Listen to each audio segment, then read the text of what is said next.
Hey, what's up, YouTube? Boxing family. It's K right here. I'm back with another good video for y'all today. Yeah, let's get right to it. Gervonta Tank Davis had been exposed by media on camera stating it is still Mayweather Promotions to Leonard Ellerbe. Um, I'm going to give my thoughts on this, and I'm going to be as honest as I can. And while I'm killing time to get the laundry done, um, yeah, let's get right to it. Um, yeah, honestly, this is a shit decision by Gervonta Tank Davis. I'm really hoping it doesn't move forward with that, because if it does, I think I already know what's going to happen if he stays with Floyd Mayweather Promotions and Leonard Ellerbe. It's just going to be, like another, laundry list of fights that we never asked for. Similar on the path with, Adrian Broner in a sense, but obviously love the difference between Tank and AB is that Adrian Broner, he fought some top level competition that were world championship level fighters, but with Gervonta, he hasn't done any of that. Obviously within his last three fights, we obviously have, Rolando Romero being one and Isaac Cruz number two, but leading, to those two fights, Mario Barrios, he was the only credible guy, as of recently of who he had defeated, in which people will say he just won a Reggie belt or a secondary belt for his WBA 140 pound regular title, to which I still consider that to be a valuable win, because Gervonta fought the man that did beat some decent level opposition, to which Barrios, he's not a super duper good fighter, but he's good to the level of what he did to get up there to the belt. So if it's still a championship, it's still a championship regardless of the WBA super status, because if you're still making defenses for mandatories or whatsoever, it's like, that doesn't really mean anything, because, look at David Morrell in that regard. But either way, back to Gervonta's comments that he said to Leonard Ellerbe that he could be hinting to be staying with Mayweather Promotions. And my thoughts on this is that I think this is a very stupid decision by Gervonta. I don't care what anybody has to say, because Gervonta knows what he's doing is like pretty much on the same level of Terrence Crawford type of business moves. I just think honestly, like, when Gervonta says he wants to fight the best and he wants to be known to be a all time great, I would expect for him to be aggressive enough to say, I'm leaving Mayweather Promotions and I'm going to go my own path.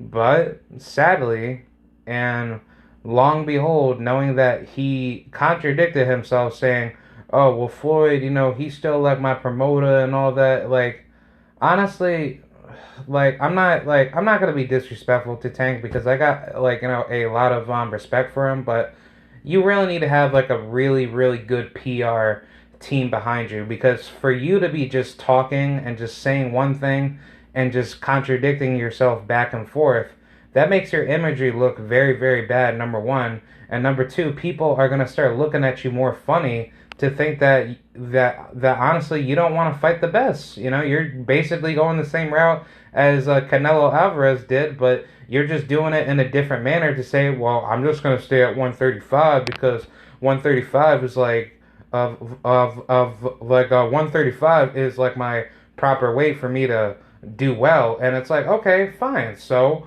what you can do in the meantime is call out the best at 135.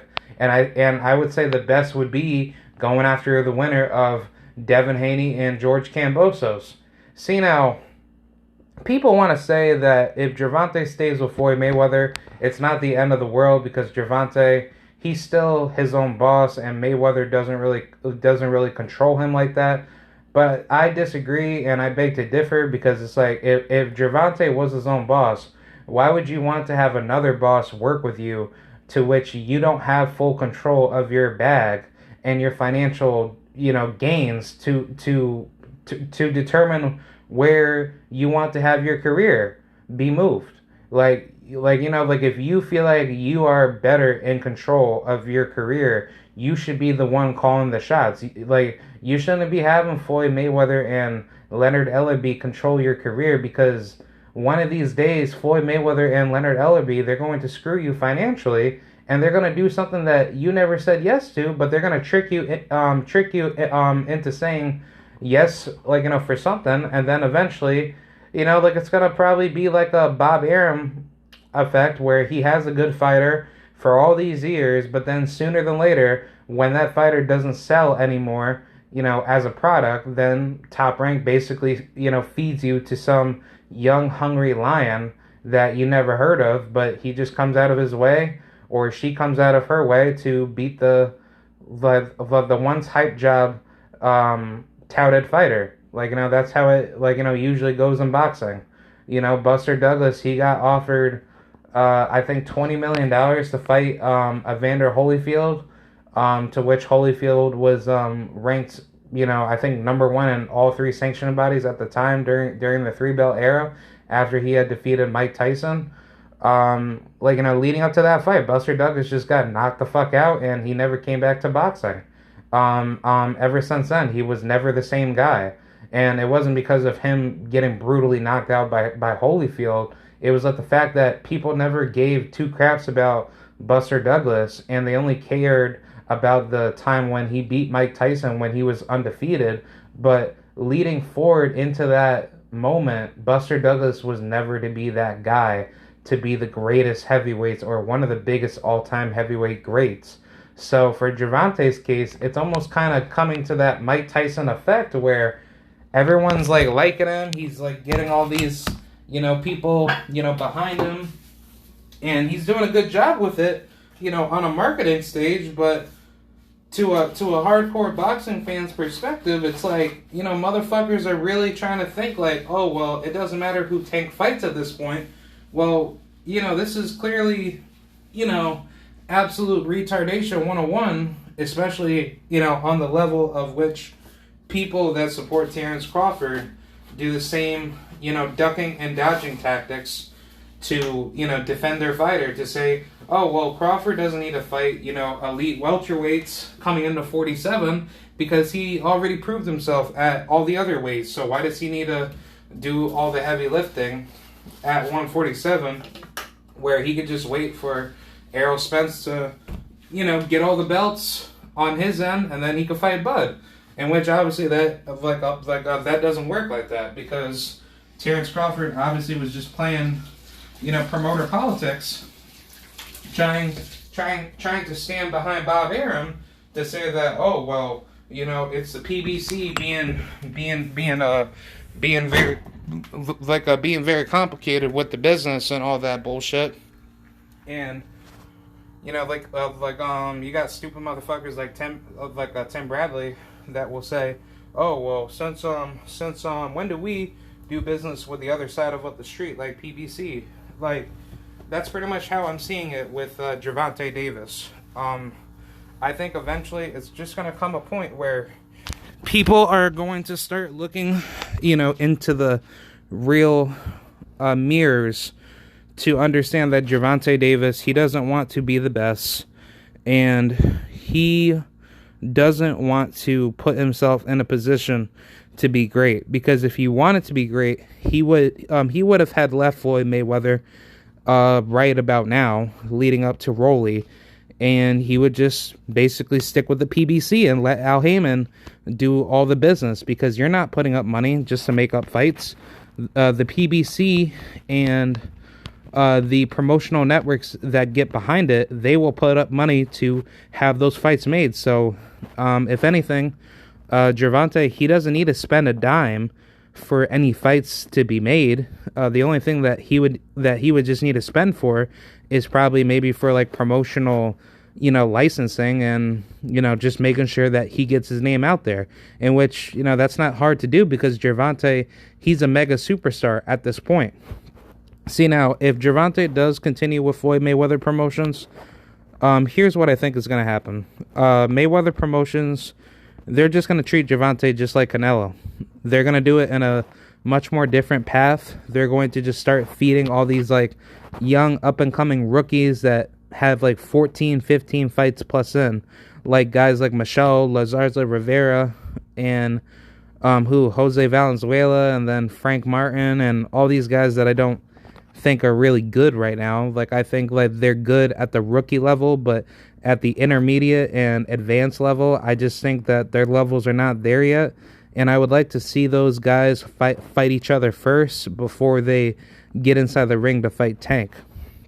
So the problem is that there's really no lightweights that are at the top level in the PBC roster. And it's not to say Gervonta, he can't, request to go to other networks to do business with them, but obviously we already know the trick between Top Rank and PBC and DAZN and Matchroom. They obviously don't do business like that to make everything fair. So the biggest issue is that when you got Gervonta Davis as your biggest star from Mayweather Promotions, what's your business decision that you're going to do in order to keep your product selling? And I think the biggest issue is going to be is that if Tank can't get a big fight at 135, if it's not named Devin Haney, then he's going to have to move up to 140. He's not going to go back down to 130. There's nobody there that's going to sell a PBC in-house fight for people to say, oh, wow, Tank Davis, he's a damn good fighter, man. Oh, yeah, Gervonta can do this and that. He could take everybody down, but yet he's not fighting everybody. He's not going in there and being the boss that he should have been years ago, in which Mayweather, he did a good job guiding his career. But the problem is that now that you are at this stage, you are 27 years old, you don't have that much time left in your prime. I'd say like a good, 4 to 5 years left. That could be like the break-off point. But I think Gervonta, he's going to hyperscale anyway, leading into his older years, because, he's technically like the same age as me and probably, the rest of us for people that were born in 1995. Because technically, like, BoxRec has him listed to be born in 94. So technically, shouldn't he be 28 years old instead of 27? But I'm just going to keep that out there, just to put that out there for the audience that do, tune in for this. But the problem that I have is this, that you are at your greatest years of your prime. And if I was in that same position, I would say, you know what? Fuck Mayweather. I'm going after Devin Haney. I'm going to show up to his fight with him and Cambozo and basically press him to make that fight if he were to win. Or I'll just press him through social media, in which obviously the fight doesn't need to be built up anymore. The fight's already built up. It just needs to be made. But here we are talking about it, knowing that Tank, he's not really going to go back up to 140 if he can't get any big fight at 135. And it's just making himself look real bad to the level of which he doesn't want to be great. So I don't know what the fuck is going to go on. I think, honestly, Gervonta, he's just going to put himself in a very, very bad position where he knows he can be better than for what people want him to be. But it's like knowing that you are doing the same thing that Terrence Crawford did in the past with Bob Arum, to re-sign with Top Rank when you fucking knew you had the opportunity to leave Top Rank and you could have been your own man. You could have just fought whoever the fuck you wanted. Well, obviously no, but if you wanted to fight the best, you would have gone after EJ. You would have gone after Danny Garcia. You would have gone after Sean Porter when he beat Danny Garcia for the WBC vacancy title at that time frame. Terrence Crawford didn't do any of that. He just let Errol Spence do all the heavy lifting. And similar to that with Virgil Ortiz saying to Jaron Ennis, oh, well, we're not going to be fighting Jaron Ennis until 4 years down the line. So what? That's what Crawford basically did for EJ. He thought, well, let me just wait it out and let me just fight all these no-names that Top Rank feeds to me because it's free money, honestly. It's a free, easy payday that Bud can just rack up on his resume and just say, oh, well, look at me. I made all these successful title defenses with my WBO belt, so I could just fight once a year and just basically move on. While doing that, you're going to allow EJ to get better, fight more dangerous level opposition, and then you think with your stupid ass fucking brain, with your stupid mentally retarded fans, to think that Errol Spence will be more vulnerable when you fight him for undisputed, knowing that you don't even want the fight in the first place, and the WBC, they could have mandated that fight sooner when you were undisputed at 140. They could have had you and Errol Spence fight for the WBC belt after he had defeated Kell Brook to unify. To fucking unify. That would have been a big ass fight right off the gates, and then maybe see each other again for undisputed. To which Errol Spence, he would have had to, defeat the winner of Manny Pacquiao and Keith Thurman at the time frame, because, Thurman lost in 2019, but obviously he would have unified with Pacquiao and then Jeff Horn. That's basically it.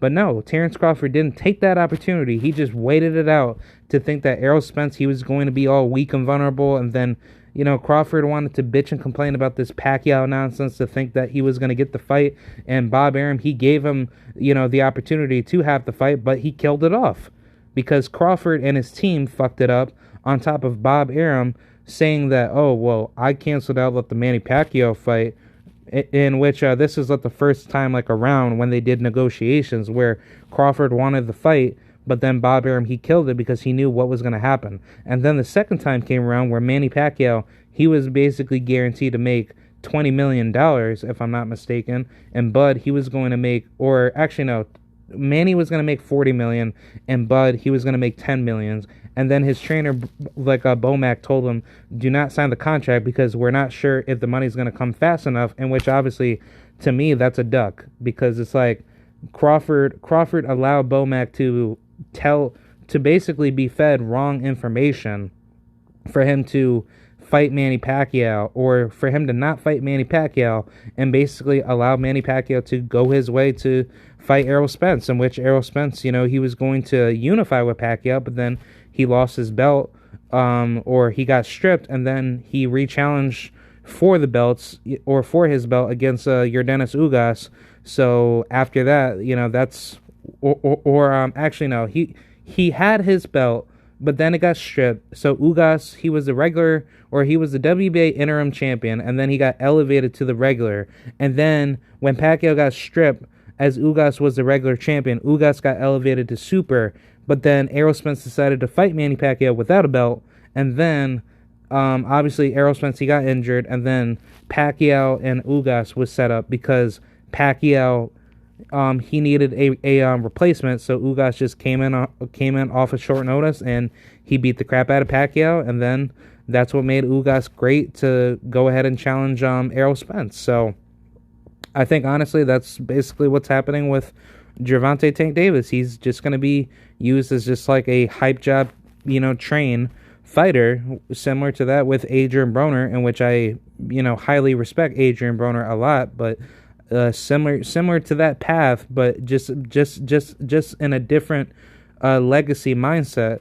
I think Tank is going to just be comfortable fighting whoever is being put in front of him, and he's not going to be vocal enough to be calling out Devin and calling out Shakur and calling out all these other guys. So I just think honestly, the lightweight division, it's going to be ruled by Gervonta or Devin Haney, to which I think Devin Haney, he's going to be successful come Saturday night against George Kambosos, or come Sunday night because they fight on a Sunday while it's Saturday over here off of the East Coast. But still, Devin Haney, if he were to be successful, the right thing to do is to make the fight between him and Gervonta Tank Davis. So I think that's what needs to happen next, and I think eventually we're going to see the best fight the best. But knowing how Tank is moving, on a business angle, it seems like he does not want to fight the best, and he's comfortable of who he is facing right now.